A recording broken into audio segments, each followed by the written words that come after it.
everyone. We're back and I'm going to talk about chapter 3 some more. We're talking about the accounting cycle. We're to number 5 on the accounting cycle where we're going to do adjusting entries. And that's all I'm going to focus on today is those adjusting entries. We have already done prepaid expenses. Now today we're going to look at unearned revenue,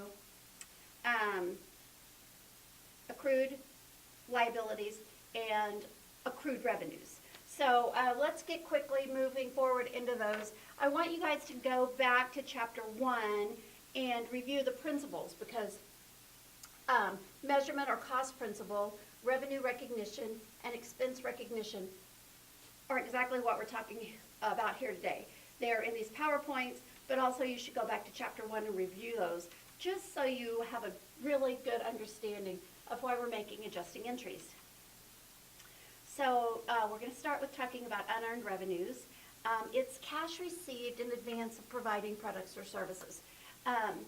So we've talked about some classical situations, magazine subscriptions where we receive a whole year's ahead, where they pay a deposit with an attorney or an accountant, and several other places where people pay you ahead and then you have to adjust for it at the end of the year. So unearned revenue is a liability. I know that seems backwards. However, unearned revenue, if we don't fulfill the services or goods we owe the other person, we have to pay that money back to them. Therefore, it can be money we owe someone else, and it is money we owe someone else until we have earned it. So our adjusting entry for unearned revenues are going to be a decrease in the liability account and an increase in the actual revenue account. So let's just start working on this problem because I think that will explain it better than me trying to keep talking about it. So fast forward, our company paid 60-day fee. Fast forward's client paid a 60-day fee in advance covering the period from 12/27 to 2/24 and recorded it. So fast forward earns the payment as the time passes, and at 12/31, 5 days service is earned, or 5/60th, since they paid for 60 days. They're paying for $50 a day. So as of year end, we have received $250. Let me see if the next slide. Oh, there it is. On December 26th, we received cash for $3,000, and which is our asset account. We received unearned consulting revenue, which is a liability account for $3,000. So we've got this money, and from December 27, 28, 29, 30, 31, by year end, we had actually earned 5 days of it, or $250 worth. So here is where it would get fixed. Unearned consulting revenue is a liability. It has a credit balance of $300, and we would adjust it and reduce it by $250.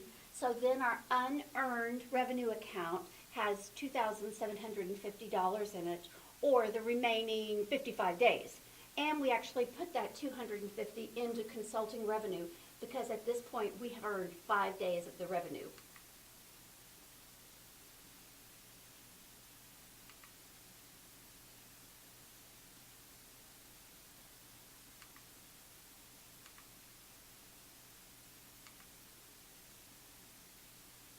Okay, so the adjusting entry recorded on December 31st to transfer the $250 is a debit to unearned consulting revenue to take it out of the liability account, and a credit to consulting revenue to put it into now the earned revenue account.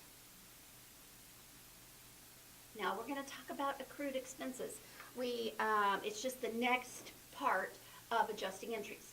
Accrued expenses are expenses that we have actually incurred, costs that we have incurred that are both unpaid and unrecorded. So we may have received a bill for something and put it into an accounts payable, well, that's a cost that is incurred but has already been recorded. In this situation, we're talking about a cost that has been both unpaid and unrecorded. Our expense account, which is a income statement account, is going to be increased, and a liability account, which is a balance sheet account, is going to be increased as well. So I'm going to say that the best example I can give you is interest. We have a loan at the bank, and we've had 20 days interest in this month. The interest isn't due until 90 days, but we didn't get a bill for it. We know we owe 20 days interest though, so it's neither unpaid nor unrecorded. So at the end of a period, the managers have to record that interest and show that it's due. Now, in the situation where we're talking about $3,000 of interest of a loan, that interest isn't enough to really worry about. But what if it was a company that had $300 million in loan? Then those 20 or 30 days interest in a month are significant, so it always has to be recorded. Oh, and this one is salaries, where salaries are earned. So in step one, Fast Forward pays its employees $70 a day, or $350 for a 5-day work week. Salaries are paid every 2 weeks on a Friday. So December 31st is a Wednesday, so 3 days' salary are owed at the end of the year, Monday, Tuesday, Wednesday. On the week of the year end, they owe all their employees 3 days' work. So adjusting entry increases the liability.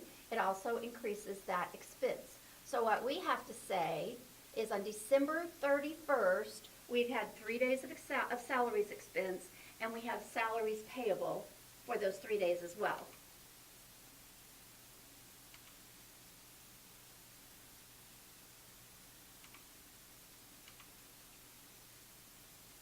So again, if we talk about the fact that this is $210, it doesn't seem to be significant, but what if it was a company like Walmart and its accrued salaries were $2.1 billion, $1 million, then it becomes significant. So it's easy to work with small numbers and make it relevant and understandable, but understand that in corporations it's usually a much bigger number. All right, future payment of accrued expenses. So here we go, fast forward, recorded accrued salaries on 12/31 of $210, we've just done this, but on 1/9, on January 9th of the following year, they're going to pay their regular payroll. So what they're going to have at that point is that salaries payable of $210, 7 more days of work, and then debit cash. So that's what happens next year to clean out that salaries payable. And revenues, we can talk about accrued revenues. That's the third area, or fourth area actually, that we're going to talk about in making adjusting entries.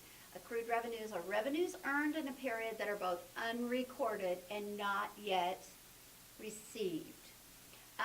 We're going to increase the asset account, and we're going to, because we're going to have an accounts receivable, we're going to increase our revenue account because we've earned it, we just haven't gotten the money yet. So on 12/12, December 12th, Fast Forward's customer agreed to pay $2,700 on January 10 of the next year for future services over 30 days. Okay, so on 12/12, they're paying $2,700 for 30 days services, so that's $90 a day. Well, on 12/31, we haven't received the money yet, we're just doing the consulting work for them. On 12/31, we have done 20 days of the work. So we have to give ourselves 20 days of revenue in this year, and it's an accounts receivable. So the adjusting entry increases the asset account of $1,800 and actually records the consulting revenue in this fiscal year.